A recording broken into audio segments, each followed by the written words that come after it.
And joining us right now, our friend from Liberty Ballers, ladies and gentlemen. I'll call him the editor-in-chief. I think that's good, right? Right, Paulie? That's editor-in-chief. I like that. Yeah. Right? Commander-in-chief, editor-in-chief, kind of the same thing. Hey, just real quick, before we even get to the interview here, here's your Twitter for people to follow you on Twitter. Make sure you guys do, at Paul Hudrick, of course. We'll get to this article that you wrote recently for Liberty Ballers, the 5 takeaways from Nick Nurse's introductory press conference. But I did tell my audience, Paul, that your mom, Katie, the lovely lady that she is, has been a tremendous supporter of my career. And right before we hit record on this interview, not only did I get to see your mom and meet your mom here virtually, I got to see your devastatingly handsome son, Miles, as well. Let me tell you, that mom of yours, man, she's a pretty lady. She's a pretty lady, a sweetheart and a pretty lady. I tell you what, I won't reveal her real age for the audience, but I will tell you she does not look anywhere near that age. Fantastic genes in our family. We've gotten, my sister and I are just... We are very, very lucky, and obviously our assorted children. Very lucky with the genes we got. Yeah, which is crazy because you're only 15 years old, which is wild. I mean, you look. I know that people think you look older, but you're only 15. Paul, I need help here. Yesterday, now I do want to say that I said maybe we'd get your mom on the show, but she had her hands full with Miles, so I wasn't about to broach the question. So. Here's where we're at right now with the 76ers. First off, this is a phenomenal article that you wrote for Liberty Ballers when it comes to the 5 takeaways for Nick Nurse and his introductory press conference. A lot of interesting things came out of that press conference. One of the things I thought was really interesting, and you talked about his relationship with Joel Embiid, but how does it apply to what Nick Nurse has done so often in the past with running guys into the ground? And how does it apply to Joel Embiid now when you have to manage his workload like never before? How do you think that relationship pans out between these two? Well, I'll say this. Joel Embiid, for all the stuff, like, load management and all that, it's been abundantly clear he's not a fan of it. He doesn't like it. So I think him and Nick Nurse will be on the same page for a lot of that kind of thing. But I'll say this, too. I think the Sixers have a medical staff in place that they really trust with this kind of thing. There is actual science behind it. I think they are going to manage Joel Embiid the best way humanly possibly they can. And I would say this too, Jimmy Butler's having a pretty darn good year. And I think it would be fair to say he kind of coasted through the regular season and then turned it up a wee bit as the playoffs are here. So that could be a page that Joel Embiid might want to take out of Jimmy's book. But with Nurse, I think the big thing here is, and I alluded to it in the article as well, is there is a trust level, I believe, with Daryl Morey and Nick Nurse. But mutual trust and respect, I think, with those two.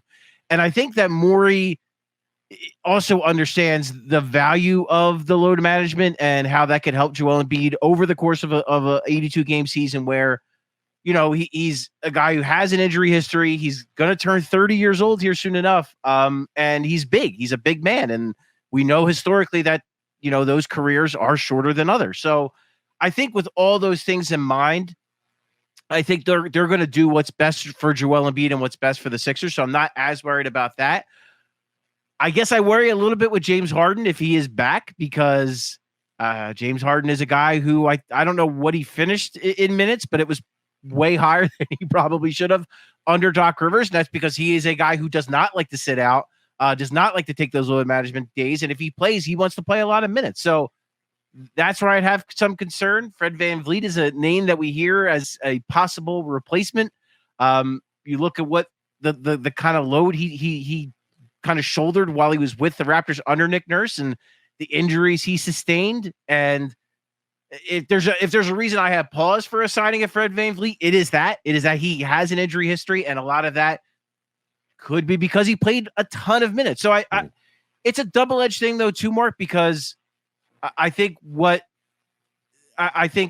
one of the things I like about Nick Nurse is that he is flexible compared to, let's say, a Doc Rivers. But I think the one thing him and Doc Rivers have in common is when they trust a guy, they really trust the guy, and they tend not to trust other guys. So I think, that could be a possible blind spot and weakness for Nick Nurse that I hope that, working collaboratively with Daryl Morey, with whatever coaches he brings in, with the medical staff, they all find a nice compromise where he's playing guys enough to where they're winning games, and that he's not playing guys where he is, to what you said, running guys into the ground, which I think he kind of did at times in Toronto. All right, so let's stay with Embiid. You touched on a couple of subjects there, but let's stay with Embiid for one second. When it comes to Embiid, is it a situation where you kind of have to save him from himself? Like, we know that you want to play all these minutes. We know you want to play all these games, but we also know you want to win a championship. And the best way to do that is maybe you're only playing. Maybe we're only locking you in for 70 games this season. Maybe we're only locking you in for 65 games this season. And the games that we do lock you into, you have a minute restrictions attached to it, depending on how the games are going. Do you think it's something like that they could use with Joel Embiid in order to almost save him from himself? And would he be open to it?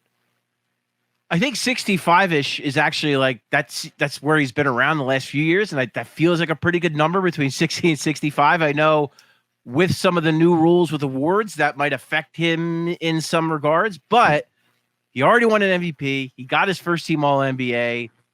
Like you said, the only other logical step now is a championship. And I think, again, just going back to the Butler stuff, Jimmy Butler doesn't, like, not to say he doesn't care about the regular season, but, like, obviously winning an MVP, being an all-star, being on an all-NBA team does not mean nearly as much to a guy like that as winning a championship does. And that's not to say I think I think there's maybe some people who are maybe go a little too hard on Joel Embiid for that, saying like, oh, that's all he cared about. He just wanted to win the MVP. Well, no, I think he wanted to win the MVP and win a championship. But I think there is something to, like you said, the idea of, yeah, they got to protect him from himself a little bit because he does want to play. He doesn't like load management. He doesn't. And I always crack up when I see people kind of, say like, oh, this guy, he needs to play every night. This is terrible. And it's guys like it's not him. Like he wants to be out there every night. I'm confident of that. He wants to, if he could play 82 games, he would. But I also think he's smart. And he listens to the medical staff more than he ever has. He listens to his body, I think, more than he ever has in recent years. So I think, again, it's certainly, and I know Sixers fans, that word collaborative is a frightening one, but I think in this instance, it is collaborative. It is Joel Embiid listening to his body, understanding when he should and shouldn't play. It's Nick Nurse understanding, looking for signs of seeing when he's maybe not quite himself. And of course, it's the medical staff and it's the front office stepping in and saying, hey, Joel, maybe we need to ease back and all that. And, either whether it's a minutes restriction thing, whether it's taking a couple games off. So it is a collaborative effort, and it all is the same goal. And that is to deliver the healthiest version of Joel Embiid into the playoffs for a long playoff run. I couldn't agree with that more.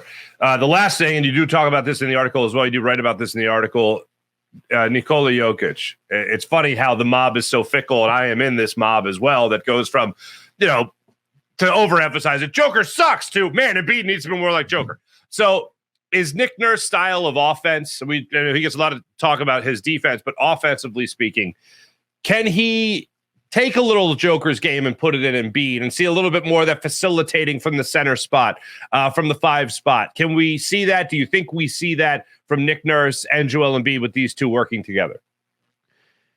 Well, to start with Embiid, I know this guy watches so much basketball. Like that's like we've literally had, press conferences held up because he was finishing watching like a game and like he wanted to finish watching it before he came out and talked to us. Like that's a thing that's happened. So like this guy watches and consumes a ton of NBA basketball. So if you don't think he is sitting at home right now watching what Jokic is doing now into the NBA finals, like you're wrong. Like he's watching it. He sees it. So a part of him knows that this is not that he doesn't have to be Jokic. He doesn't have to be the point guard. He doesn't have to have 10 assists a game, but perhaps can he not lead the league in scoring and not score 33 and maybe go from like 4 assists to 6 or 7?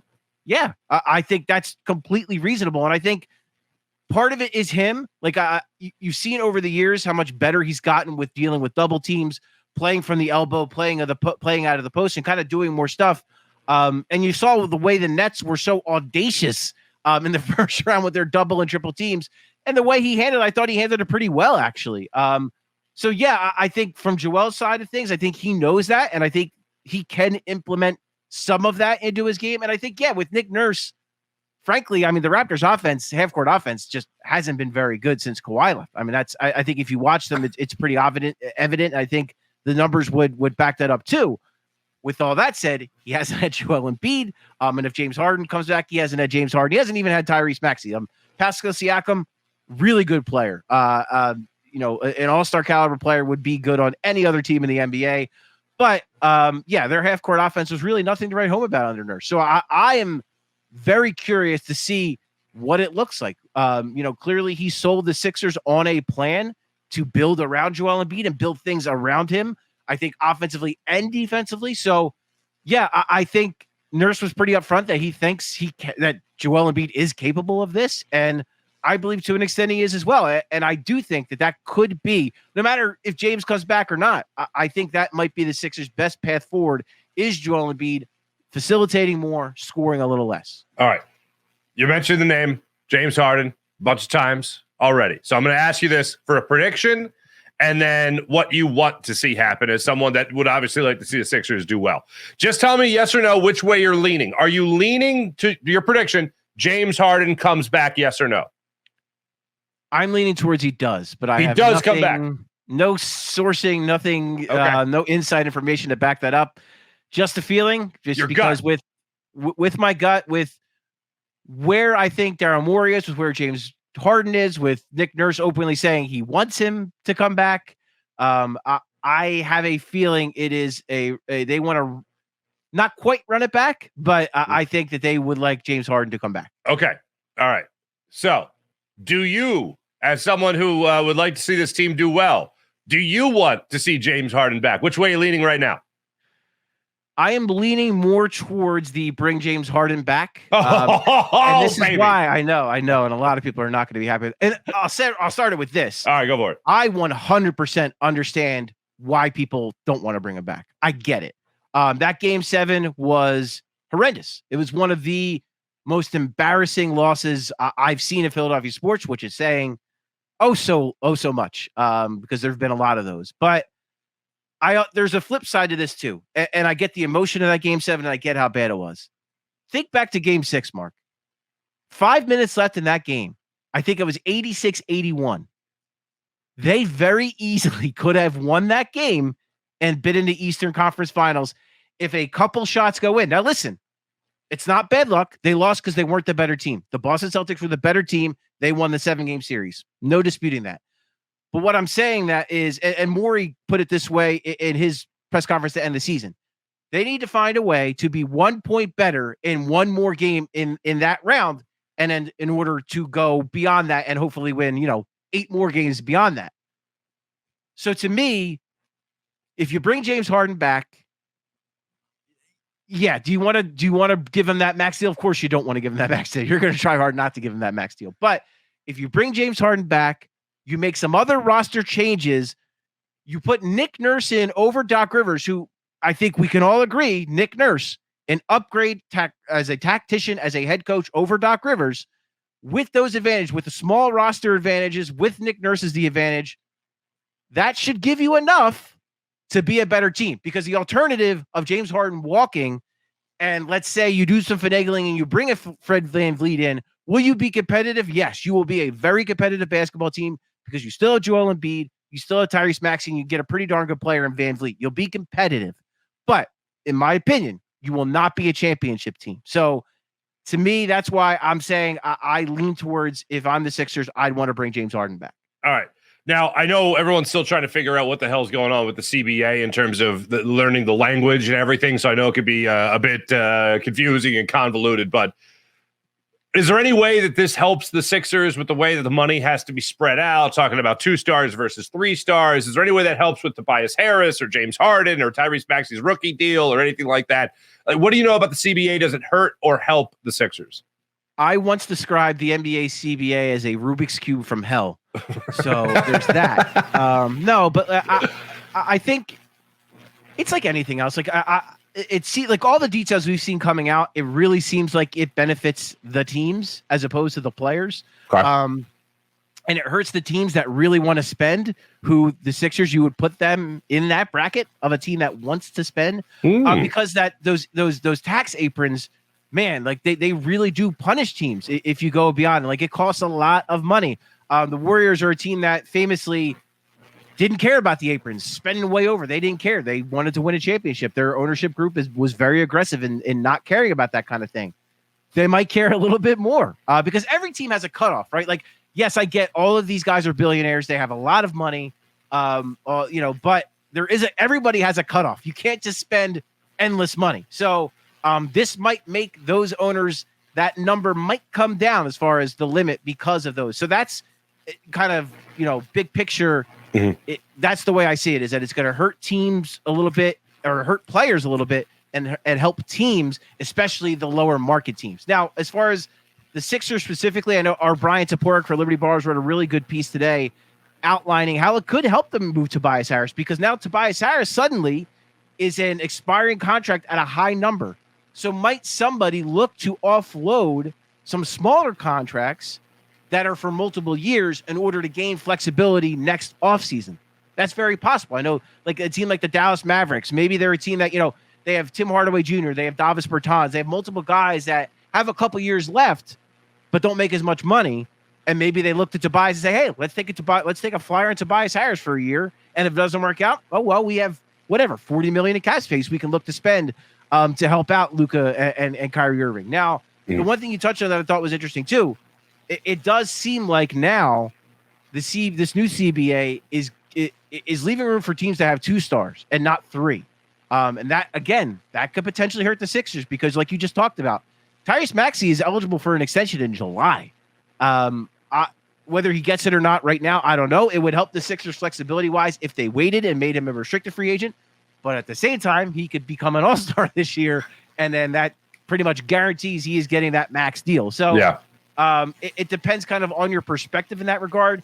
I don't know how much it hurts or helps with James Harden, because the team that clearly seems like his biggest suitor is the Rockets, and they have cap room for days and days and days, so they're fine in that regard. So I'm not sure it affects them there. But, yeah, I mean, it's going to hurt them in some regards, but as far as the Tobias Harris stuff, yeah, it could actually wind up helping them in getting off of that contract and maybe getting smaller contracts, and those could be more maneuverable down the road. Gotcha. Last thing for you, Paul, I was looking through a checklist. I really like the Nick Nurse deal. I don't want James Harden back. I want to focus on Tyrese Maxey and Joel Embiid, and I want to see Embiid become a little bit more of a facilitator. I think you have realistic numbers there, talking about 4 assists to 6 or 7. That'd be nice. But they are going to need help. It can't just be Embiid, and it can't just be Harden, or excuse me, Maxey. So is there anyone in free agency, and I know there's no superstar there, but is there anyone in free agency you'd like the Sixers to go after? You mentioned Fred VanVleet. Anybody else that you think could come in and have a big impact on this Sixers team that you not only would like to see, but you also think there's some likelihood to it? This free agent market it's just not great. Just to put it simply, you have Harden, you have Middleton. They have no shot really at Middleton. That's not a realistic thing for happen. Anything that they can offer, the Bucks can offer. So he's probably not going to be a thing. I mean, VanVleet is the guy that just does make the most sense, because clearly he has a great relationship with Nick Nurse. So he could want to go to Philadelphia as a free agent. And if that happens, as we've seen in the past, the Sixers would need a sign and trade of some kind, either with Houston, with Harden, or with the Raptors, with VanVleet, to make it all work money-wise.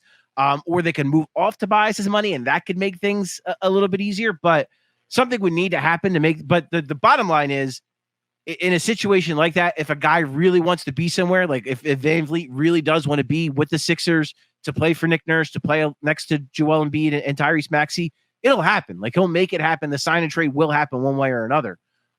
In a vacuum, I love Fred VanVleet. I think he's a really good player, and I think he would be a nice. He's clearly not a 1-for-1 replacement. He's not James Harden. I mean, he's just not. He's a borderline all-star player. And could that put them in the conversation to be, I don't know, a top 4 team in the East? Yeah, I think so. I think that's a reasonable thing.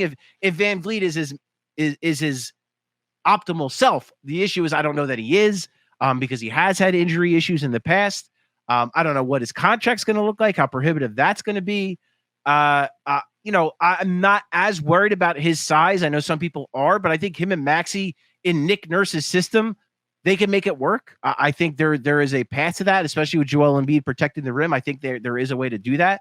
So VanVleet, I think, would be a solid, if they swing and miss on Harden, if Harden walks, I think VanVleet would be a solid replacement. Other than that, man, I have zero interest in D'Angelo Russell. I've seen that thrown around. I'm just with no you. interest at all in a guy like that. I think he is a regular season player, and whatever you have to give him, it's going to be too much. Just speaking frankly. So yeah, I mean, Van Vliet would be the guy that would be next on my list.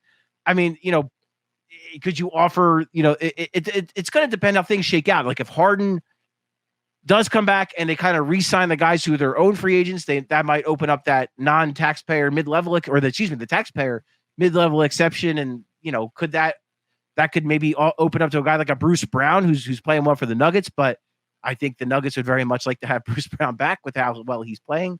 And it seems like he would probably like to be back. So it really, it all hinges on what Harden does. It hinges on if they can move Tobias Harris. Because then the other thing too, Mark, if they move Tobias Harris and move him for a couple pieces that maybe fit better and that maybe just you get more depth that way, that's a possibility too. So there's just so many moving parts that it's really not going to reveal itself until we know whether or not Harden's back, until we know what Tobias Harris's future is. Okay, fair enough. Tonight's the game 3 of the NBA Finals. Who do you think wins the finals overall? Who do you like?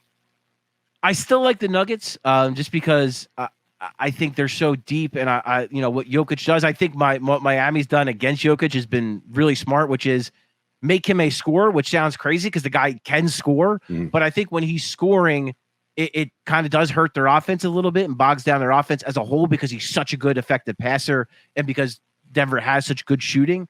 But I still, Jamal Murray was kind of quiet in game 2, just missed that last 3 to send it to overtime. But I think he's a hell of a player too, and I think he'll be heard from as the series goes on. So I just think I do believe that Denver is the better team. Now, with that said, Miami, I think maybe hasn't been the better team for a lot of games, and they've still won them because they are tough. They are so well coached. Eric Spoelstra is a magician. Like what he does and how he schemes. Like you talk about a guy like Nick Nurse and the coaching advantage he adds. Eric Spoelstra's on a different stratosphere from almost any other coach. He's just so good at what he does. So I still pick Denver, but they have their absolute hands full with this Miami team, with Jimmy Butler, with guys like Gabe Vincent and Caleb Martin, who are really having just coming out parties, and with Spoelstra at the helm. It's going to be a really tough series. Gotcha. Paul Hudrick, Liberty Baller, is doing a fantastic job. Make sure you guys check out his article on Nick Nurse, his 5 takeaways from his press conference, as well as follow all things Paul Hudrick when it comes to the Twitterverse at Paul Hudrick. Paul, hello again to Miles. Great to meet your mom virtually, and great to talk to you as always, my friend. Likewise, she is thrilled. She's probably going to be buzzing about this for days, Mark. She's absolutely tickled. Thank her again for the espresso cup that she gifted me so many years ago. I haven't forgotten. Paul Hudrick, Liberty Ballers. Thanks, Paulie. You got him, Mark. Anytime, man.